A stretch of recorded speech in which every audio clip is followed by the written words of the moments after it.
ഓം ശ്രീ ഗണേശായ നമ. ശ്രീ ഗണേശ ശാരദാ ഗുരുഭ്യോ നമ.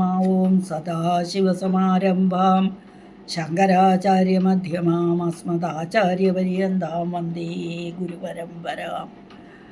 പീതാംബരം കരവിരാജിത ശംഖചക്രകൗമോദഗീ സരസിജം കരുണാസമുദ്രം രാധാസഹായമതിസുന്ദരമന്ദഹാസം വാദാലയേശമനിശം ഹൃദി ഭാവയാമി. ഓം നമോ ഭഗവതേ വാസുദേവായ. ഓം ശ്രീകൃഷ്ണായ പരബ്രഹ്മണേ നമഃ. ഓം വിശ്വസ്മൈ നമഃ. ശ്രീ ഗുരുവായൂരപ്പാ ശരണം. ഹരി ഓം. ശ്രീ വിഷ്ണു സഹസ്രനാമ സ്തോത്ര പഠന പരമ്പരയിലേക്ക് എല്ലാവർക്കും സുസ്വാഗതം, സുദിനം നേരുന്നു. നമ്മൾ 15ാമത്തെ ശ്ലോകമാണ് കഴിഞ്ഞ ക്ലാസ്സിൽ പഠിച്ചത്. 141 നാമങ്ങൾ പഠിച്ചു കഴിഞ്ഞു 15ാമത്തെ ശ്ലോകം കഴിഞ്ഞപ്പോൾ. ഇന്ന് പഠിക്കേണ്ടത് 16ാമത്തെ ശ്ലോകം. 16ാമത്തെ ശ്ലോകം വായിച്ചിട്ട് നോക്കാം. പ്രാജിഷ്ണുർഭോജനം ഭോക്ത സഹിഷ്ണുർജഗതാദിജഃ അനഘോ വിജയോ ജേത വിശ്വയോനി പുനർവസുഃ. ഇതാണ് ശ്ലോകം. ഇവിടെ 10 നാമങ്ങളുണ്ട്. പ്രാജിഷ്ണുഹു ഭോജനം ഭോക്ത സഹിഷ്ണുഹു ജഗതാദിജഃ അനഘഃ വിജയഃ ജേത വിശ്വയോനിഃ പുനർവസുഃ. ഇങ്ങനെ 10 നാമങ്ങൾ ഒരിക്കൽ കൂടി പറയാം. പ്രാജിഷ്ണുഹു ഭോജനം ഭോക്ത സഹിഷ്ണുഹു ജഗതാദിജഃ അനഘഃ വിജയഃ ജേത വിശ്വയോനിഃ പുനർവസുഃ. ആദ്യത്തെ നാമം പ്രാജിഷ്ണുഹു. പ്രാജിഷ്ണുഹു എന്ന് പറഞ്ഞാൽ പ്രകാശമായിരിക്കുന്നവൻ എന്നർത്ഥം. അപ്പം നമ്മൾ 99ാമത്തെ നാമത്തിലും 39ാമത്തെ നാമത്തിലൊക്കെ ആദിത്യനെന്നും അഹഹ എന്നൊക്കെ പറഞ്ഞു അല്ലേ? അതെല്ലാം ഈ നാമം തന്നെയാണ്, പ്രാജിഷ്ണുഹു. അതിൻ്റെ എല്ലാ അർത്ഥം ഇതിനെ തന്നെയാണ്. അപ്പം മഹാവിഷ്ണു സ്വയം പ്രകാശമായിരിക്കുന്നു, മറ്റ് എല്ലാത്തിനെയും പ്രകാശിപ്പിക്കുകയും ചെയ്യുന്നു. അതാണ് ഈ നാമം. പ്രകാശങ്ങളിൽ വെച്ച് ഏറ്റവും പ്രകാശം മഹാവിഷ്ണുവിനാണ്. ബാക്കി എല്ലാത്തിനെയും പ്രകാശിപ്പിക്കുന്നതും മഹാവിഷ്ണു തന്നെയാണ് എന്നർത്ഥം. ഇനി കുരുക്ഷേത്ര ഭൂമിയിൽ യുദ്ധം നടക്കുമ്പോൾ നമ്മുടെ വ്യാസമഹർഷിയുടെ ആ ദിവ്യദൃഷ്ടി കൊണ്ട് വ്യാസമഹർഷി സഞ്ജയന് കാണിച്ചു കൊടുത്തു. ഭഗവാന്റെ വിരാട് രൂപം അർജുനെ കാണിച്ചപ്പോൾ സഞ്ജയനെ വ്യാസമഹർഷി കാണിച്ചു കൊടുത്തു. ഇത് എങ്ങനെയാണ്? ദിവ്യദൃഷ്ടി കൊണ്ട്. അതായത് 1000 സൂര്യന്മാർ ഒരേ സമയം ഉദിച്ചാലുണ്ടാകുന്ന ആ പ്രകാശമായിരുന്നു ഭഗവാൻ അപ്പോഴെന്ന്. അപ്പോൾ ഭഗവത്ഗീത 11ാം അധ്യായത്തിൽ 12ാമത്തെ മന്ത്രത്തിൽ പറയുന്നുണ്ട്, ദിവി സൂര്യസഹസ്രസ്യ ഭവേയുഗപദസ്ഥിത യതി ഭാസദൃശി സാസ്യാത് ഭാസസ്തസ്യ മഹാത്മന. എന്ന് പറഞ്ഞാൽ ആകാശത്തിൽ ഒരേ സമയത്തിൽ 1000 സൂര്യന്മാർ ഉദിച്ച പ്രഭ ഭവിക്കുമെങ്കിൽ അത് മഹാത്മാവായ ഭഗവാന്റെ പ്രകാശത്തിന് തുല്യമായിരിക്കും എന്ന് സാരം. അപ്പോൾ ഭഗവാന്റെ പ്രകാശത്തിൽ മറ്റ് തേജോരൂപങ്ങളെല്ലാം നിഷ്പ്രഭങ്ങളാകുന്നു എന്ന് ഉപനിഷത്തും പറയുന്നുണ്ട്. തമേവ ഭാന്തം അനുപാതി സർവം തസ്യ ഭാസ സർവമിതം വിഭാതി. സ്വയം പ്രകാശമായ അതിനെ ആശ്രയിച്ചാണ് എല്ലാം പ്രകാശിക്കുന്നത്. അതിൻ്റെ പ്രകാശം കൊണ്ടാണ് മറ്റുള്ളവയെല്ലാം പ്രകാശമുണ്ടാക്കുന്നതെന്ന് സാരം. മറ്റുള്ള എല്ലാത്തിനും പ്രകാശം ഉണ്ടാകുന്നത് അതിൻ്റെ പ്രകാശം കൊണ്ട്, ഇതിൻ്റെ ഭഗവാന്റെ. അപ്പോൾ അടുത്തത് ബൃഹദാരണ്യ ഉപനിഷത്തിൽ അയം ആത്മാൻ അന്തരോ ബാഹ്യ കൃഷ്ണപ്രജ്ഞാനഘനയേവ. ഈ ആത്മാവ് ഉള്ളും പുറവുമില്ലാതെ സമഗ്രമായ പ്രജ്ഞാനഘനം തന്നെയാണെന്ന്. ഈ പ്രജ്ഞാനം പ്രകാശം പ്രദാനം ചെയ്യുന്നു എന്നർത്ഥം. അതുകൊണ്ട് ഭഗവാൻ ഭ്രാജിഷ്ണു. അടുത്ത നാമം ഭോജനം. ഭോജനം എന്ന് പറഞ്ഞാൽ ആഹാരം അല്ലേ? പ്രകൃതി, അതായത് ഭഗവാന്റെ ഭോജനം. ഭക്ഷ്യവസ്തുക്കളെ സാധാരണയായിട്ട് ഭോജനം എന്നാണ് പറയുന്നത്. തത്വശാസ്ത്രത്തിൽ ജ്ഞാനേന്ദ്രിയങ്ങൾ അനുഭവിക്കുന്നതെല്ലാം ഭോജനം തന്നെയാണ്. ഇവിടെ അനുഭവിക്കാനുള്ള മോഹം ഉണ്ടാക്കുന്നത് മായയാണ്. അതിനാൽ മായയെ ഭോജനം എന്ന് പറയുന്നു. മായാരൂപത്തിലിരിക്കുന്ന ഭഗവാൻ തന്നെ ഭഗവാന്റെ ഭോജനം. അപ്പം രാസാവൈ സഹ എന്ന തൈത്തിരീയ ഉപനിഷത്തിൽ ഇവൻ രസം എന്ന് പ്രസിദ്ധമാകുന്നു എന്ന് പറയുന്നു. ഇവിടെ അതുകൊണ്ട് ഭഗവാൻ ഭോജനം, അത് ഭഗവാനാണ്. ഭോക്ത, ഇനി ആ ഭോജനം ഭുജിക്കുന്നവൻ ഭോക്താവ്, അതും മഹാവിഷ്ണു തന്നെ. മഹാവിഷ്ണു എന്ന പുരുഷൻ മായയെ അനുഭവിക്കുന്നു, അതുകൊണ്ട് ഭോക്ത എന്ന് ഭഗവാന് പേര്. ഇനി പുരുഷ പ്രകൃതിസ്തോഹി ഭുങ്ക്തേ പ്രകൃതിജാൻ ഗുണാൻ എന്ന് പറയുന്നു. അതിൻ്റെ അർത്ഥം ഗീതയിലെ ശ്ലോക അടുത്തത്. അപ്പോൾ ഇവിടെ പുരുഷ പ്രകൃതിസ്തോഹി ഭുങ്ക്തേ പ്രകൃതിജാൻ ഗുണാൻ. പുരുഷൻ ജീവാത്മാവ്, പുരുഷൻ എന്ന് പറഞ്ഞാൽ ജീവാത്മാവ് പ്രകൃതിയിൽ സ്ഥിതി ചെയ്യുന്നത് കൊണ്ട് ഉത്ഭവിക്കുന്ന ഗുണങ്ങളെ, അതായത് സുഖദുഃഖങ്ങളെ അനുഭവിക്കുന്നു. അതുകൊണ്ടും ഭഗവാൻ ഭോക്ത. ഇനി ഭക്തന്മാർ തികഞ്ഞ ഭക്തന്മാർ ഭക്തിയോടെ നൽകുന്ന ഏതുപകാരവും എത്ര ചെറിയതായാലും സന്തോഷത്തോടെ ഭഗവാൻ സ്വീകരിക്കുന്നുവെന്ന് ഭഗവത്ഗീതയിൽ പറഞ്ഞിട്ടുണ്ട്. 9-ാമത്തെ അധ്യായത്തിൽ 26-ാമത്തെ ശ്ലോകത്തിൽ പത്രം പുഷ്പം ഫലം തോയം യോമേ ഭക്തിയാ പ്രയച്ഛതി തദഹം ഭക്തി ഉപഹൃതം അശ്നാമി പ്രേതാത്മന എന്ന്. ജീവാത്മാവാണ് ഇവ അനുഭവിക്കുന്നത് എന്ന് മുണ്ഡകോപനിഷത്തിലും പറയുന്നുണ്ട്. സദാ ഒരുമിച്ചിരിക്കുന്നതും ഐക്യരൂപമുള്ളതുമായ 2 പക്ഷികൾ ഒരേ വൃക്ഷത്തിരിക്കുന്നു. അവയിൽ ഒന്ന് പല രസങ്ങളോടുകൂടിയ ഫലങ്ങൾ തിന്നുന്നു, മറ്റേതൊന്നും ചെയ്യാതെ, ഒന്നും തിന്നാതെ നോക്കിയിരിക്കുന്നു എന്നൊക്കെ മുണ്ഡകോപനിഷത്തിലും പറയുന്നുണ്ട്. അപ്പോൾ ഇവിടെ ഭഗവാൻ ഭോക്താവാണ്. എന്ത് നമ്മൾ ഭക്തിയോടുകൂടി കൊടുത്താലും അതെല്ലാം സ്വീകരിക്കുന്നു, ഭുജിക്കുന്നു എന്നർത്ഥം. അടുത്ത നാമാണ് സഹിഷ്ണുഹു, സഹനശീലൻ. സഹിഷ്ണു, സഹനശീലൻ എന്ന് മാപ്പ് നൽകുന്നവനെന്ന്, ജയിക്കുന്നവനെന്നൊക്കെ അർത്ഥം. ഭഗവാൻ ഹിരണ്യാക്ഷൻ, ഹിരണ്യകശിപു തുടങ്ങിയ ദൈത്യന്മാരെ ക്ഷമയോടെ വീക്ഷിച്ചു കൊണ്ടിരുന്നു. ഭക്തന്മാരുടെ അപരാധങ്ങളെ സഹിച്ചവർക്ക് മാപ്പ് നൽകുന്നു. അവരുടെ ശ്രേയസ്സിന് വിഘാതമായവയെ കീഴടക്കുന്നു. അസക്തനായി ക്ഷമയോടെ എല്ലാ ഉപദ്രവങ്ങളും സഹിച്ചു കൊണ്ടിരിക്കുന്നു. അതുകൊണ്ട് ഭഗവാന് സഹിഷ്ണു എന്നു പേര്.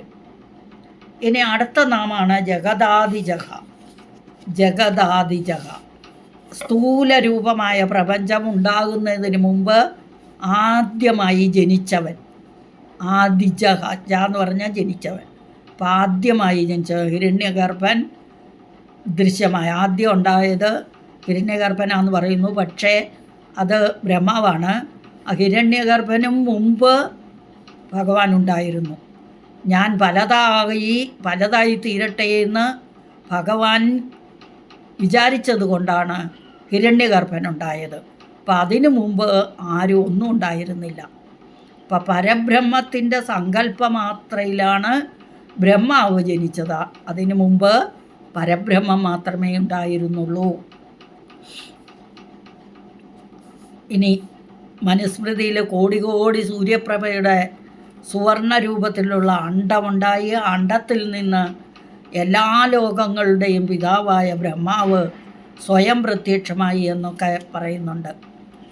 ഹിരണ്യഗർഭൻ പരബ്രഹ്മമായ മഹാവിഷ്ണു തന്നെയാണെന്ന്. അതുകൊണ്ട് ഭഗവാന് ജഗദാദിജൻ എന്നു പേര്. അടുത്ത നാമ അനഘഹ. അഖം എന്ന് പറഞ്ഞാൽ പാപം, അനഘൻ എന്ന് പറഞ്ഞാൽ അതിൻ്റെ ഓപ്പോസിറ്റ് പാപമില്ലാത്തവൻ, പാപം സ്പർശിക്കാത്തവൻ. നിസ്സംഗനും നിത്യശുദ്ധനുമായ മഹാവിഷ്ണു ശരീരാഭിമാനം തീരെ ഇല്ലാത്തത് കൊണ്ട് അനഘനാണ്. ഉപനിഷത്തുകൾ വീണ്ടും വീണ്ടും അത് ആവർത്തിച്ച് പറയുന്നു. അപഹത പാപമാഭയം രൂപം എന്ന്. അതായത് പാപരഹിതവും ഭയരഹിതവുമാണ് ആയ രൂപമാണ് ഭഗവാനെന്ന്. അതുപോലെ തന്നെ ആത്മാവ് അപഹത പാപം അവീചര, ആത്മാവ് പാവമില്ലാത്തതും ജരയില്ലാത്തതുമാവുന്നു എന്ന്. ഇനി ഈശോപനിഷത്തിൽ ആ ആത്മാവ് സർവ്വവ്യാപിയും പ്രകാശമയവും ശരീരമില്ലാത്തതും ക്ഷതമില്ലാത്തതും സ്നായുക്കളില്ലാത്തതും അഴുക്ക് പറ്റാത്തതുമാകുന്നു. ധർമ്മ അധർമാദി പാപസമ്പർക്കമില്ലാത്തത് കൊണ്ട് അനഘൻ അവതാരകാലങ്ങളിൽ സംസാരസാഗരത്തിൻ്റെ മധ്യത്തിൽ നീന്തി തുടിച്ചാലും അസംഗനായ ഭഗവാനെ യാതൊരു പാപവും ബാധിക്കുന്നില്ല.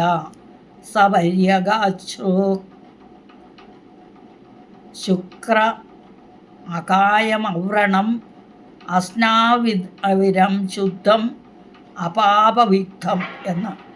അതാണ് ആത്മാവ് സർവ്വവ്യാപിയും പ്രകാശമയവും ശരീരമില്ലാത്തതും ക്ഷതമില്ലാത്തതും അഴുക്ക് പറ്റാത്തതുമാകുന്നു. അതുകൊണ്ട് ഭഗവാൻ അനഘൻ എന്നു പേര്. അടുത്ത നാമം വിജയക, എല്ലാ കാര്യങ്ങളിലും ജയം പ്രാപിക്കുന്നവൻ. ജ്ഞാനം, ഐശ്വര്യം, വൈരാഗ്യം എന്നീ ശുഭമായ ഗുണങ്ങൾ തികഞ്ഞവനാകയാൽ അനഘനായ മഹാവിഷ്ണു എവിടെയും വിജയിക്കുന്നു. ദേവന്മാരെ ആക്രമിക്കുന്ന ദൈത്യരിൽ നിന്ന് അവരെ രക്ഷിക്കുവാൻ വിശ്വക്സേനനായി യുദ്ധക്കളത്തിൽ പ്രവേശിച്ച് വിജയം വരിക്കുന്നു. ബ്രഹ്മഹവം ഏവേഭ്യോ വിജിഗ്യേ കേനോപനിഷത്തിൽ ബ്രഹ്മം ദേവന്മാർക്ക് വേണ്ടി വിജയം പ്രാപിച്ചു അത്രേ. ആത്മജ്ഞാനിയെ സംസാരം ബാധിക്കുന്നില്ല. ഭഗവാൻ ജിതേന്ദ്രിയനായി എല്ലാത്തിലും വിജയിക്കുന്നു എന്നർത്ഥം. അടുത്ത നാമം ജേത, സർവവിജയസ്വരൂപി. സ്വമഹിമയാൽ സർവഭൂതങ്ങളെയും ജയിച്ചത് മഹാവിഷ്ണു മാത്രമേ ഉള്ളൂ. എല്ലാത്തിലും ഉത്കൃഷ്ടമായ സ്വഭാവമുള്ളതിനാൽ വിഷ്ണുവിന് തുല്യരായി വേറെ ആരുമില്ല. സത്യ എന്ന നാമത്തിൽ നിന്ന് ഒരു നാമം 166-ാമത്തെ നാമത്തിൽ സത്യ എന്ന നാമത്തിൽ നിന്ന് നമുക്ക് മനസ്സിലാവും. സത്യമേവ ജയതേ നാനൃതം എന്ന ശ്രുതിവചനം ഉണ്ടായിരുന്നു. അസത്യം ഒരിക്കലും ജയിക്കുകയില്ല, സത്യം മാത്രമേ ജയിക്കുകയുള്ളൂ. ഭഗവാൻ സത്യമാണ്, അതുകൊണ്ട് ജേത. അടുത്ത നാമം വിശ്വയോനിഹി, വിശ്വവും യോനിയുമായവൻ. വിശ്വയോനി എന്ന 117-ാം നാമത്തിൽ ഉപനിഷത്ത് വാക്യങ്ങൾ ഉദ്ധരിച്ച് മഹാവിഷ്ണു വിശ്വയോനിയാണെന്ന് മനസ്സിലാക്കി. ആദി കാരണമായ പരബ്രഹ്മം കാര്യമായ വിശ്വമായി അതിൽ പ്രവേശിച്ചു. പൗരാണികർ ഇതിനെ വിശ്വം ഉത്ഭവത്തിന് കാരണമായി എന്ന് വ്യാഖ്യാനിക്കുന്നു. തൻ്റെ തന്നെ സൃഷ്ടിയായ പ്രപഞ്ചത്തിൽ അധർമ്മങ്ങൾ വർദ്ധിക്കുമ്പോൾ ഭഗവാൻ അവതരിച്ച് ധർമ്മം പുനഃസ്ഥാപിക്കുന്നു. അതുകൊണ്ട് ഭഗവാൻ വിശ്വയോനിഹി. അടുത്ത നാമം പുനർവസുഹു, വീണ്ടും വീണ്ടും ജീവാത്മാവായി വസിക്കുന്നവൻ. വസു എന്ന് പറഞ്ഞാൽ വസിക്കുന്നവൻ.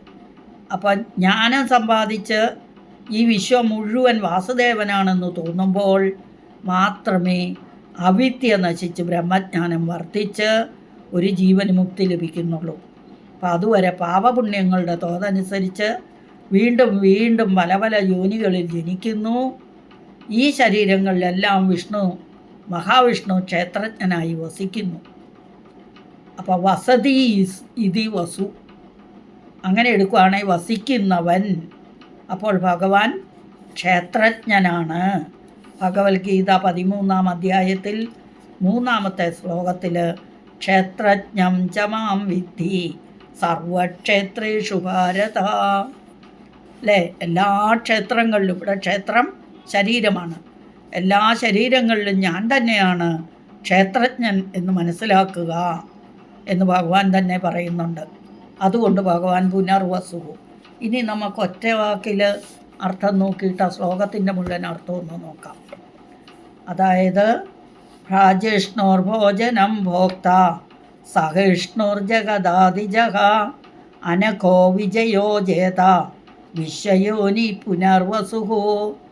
പ്രകാശരൂപിയും മായാരൂപമായ പ്രപഞ്ചവും പ്രപഞ്ചത്തെ അനുഭവിക്കുന്നവനും ക്ഷമയോടെ മാപ്പ് നൽകുന്നവനും ലോക സൃഷ്ടിക്ക് മുമ്പേ ഉള്ളവനും പാപമില്ലാത്തവനും ജിതേന്ദ്രിയനും ജയിക്കുക മാത്രം ശീലമായവനും വിശ്വമായവന് ഇത് മുഴുവൻ അർത്ഥം. ആ വാക്കുകളുടെ അർത്ഥം ഒന്ന് നോക്കിയിട്ട് മുഴുവൻ അർത്ഥം പറയാം. പ്രാജിഷ്ണു എന്ന് പറഞ്ഞാൽ പ്രകാശമായവൻ, സ്വയം പ്രകാശിക്കുകയും മറ്റുള്ളവയെ പ്രകാശിപ്പിക്കുകയും ചെയ്യുന്നു. ഭോജനം മായാരൂപി, പ്രപഞ്ചം മായാരൂപി എന്നും പ്രപഞ്ചം എന്നും അർത്ഥം ഭോജനം. ഭോക്ത മായയെ ഭുജിക്കുന്നവൻ, പ്രപഞ്ചത്തെ അനുഭവിക്കുന്നവൻ എന്ന രണ്ടർത്ഥം. സഹിഷ്ണു ക്ഷമയുള്ളവനെന്ന്, മാപ്പ് നൽകുന്നവനെന്ന അർത്ഥം. ജഗദാദിജഹ ജഗത്തിൻ്റെ ആദ്യാവസ്ഥയിലുണ്ടായവൻ, അതായത് സൃഷ്ടിക്ക് മുമ്പ് ഒന്നും ഉണ്ടായിരുന്നില്ല. സൃഷ്ടിയുടെ ആദിയിലുണ്ടായ സുവർണ അണ്ഡം അഥവാ ഹിരണ്യഗർഭൻ, അത് മഹാവിഷ്ണു, അതുകൊണ്ട് ജഗദാദിജഹ. അനഘഹ അഖമില്ലാത്തവൻ, പാപമില്ലാത്തവൻ, അനഘൻ. വിജയഹ ഇന്ദ്രിയങ്ങളെ ജയിച്ചവൻ, ജിതേന്ദ്രിയൻ. ജേത ജയിക്കുക മാത്ര സ്വഭാവമായുള്ളവൻ. വിശ്വയോനി വിശ്വമായും യോനിയായും വർത്തിക്കുന്നവൻ, വിശ്വത്തിൻ്റെ ഉത്ഭവസ്ഥാനം. പുനർവസുഹു വീണ്ടും വീണ്ടും പുതിയ ശരീരങ്ങളിൽ വസിക്കുന്നവൻ. ഇനി ടോട്ടൽ അർത്ഥം നോക്കാം. പ്രാജിഷ്ണുർഭോജനം ഭോക്ത, സഹിഷ്ണുർ ജഗദാദിജഹ, അനഘോ വിജയോ ജേത, വിശ്വയോനി പുനർവസുഹോ. പ്രകാശരൂപിയും മായാരൂപമായ പ്രപഞ്ചവും പ്രപഞ്ചത്തെ അനുഭവിക്കുന്നവനും ക്ഷമയോടെ മാപ്പ് നൽകുന്നവനും ലോക സൃഷ്ടിക്ക് മുമ്പേ ഉള്ളവനും പാപമില്ലാത്തവനും ജിതേന്ദ്രിയനും ജയിക്കുക മാത്രം ശീലമായവനും വിശ്വമായും യോനിയായും വർത്തിക്കുന്നവനും വീണ്ടും വീണ്ടും പുതിയ ശരീരങ്ങളിൽ ജീവനായി വസിക്കുന്നവനും മഹാവിഷ്ണു തന്നെ. അപ്പോൾ ഈ ശ്ലോകം പ്രാജിഷ്ണുർഭോജനം ഭോക്ത, സഹിഷ്ണുർ ജഗദാദിജഹ, അനഘോ വിജയോ ജേത, വിശ്വയോനി പുനർവസുഹോ.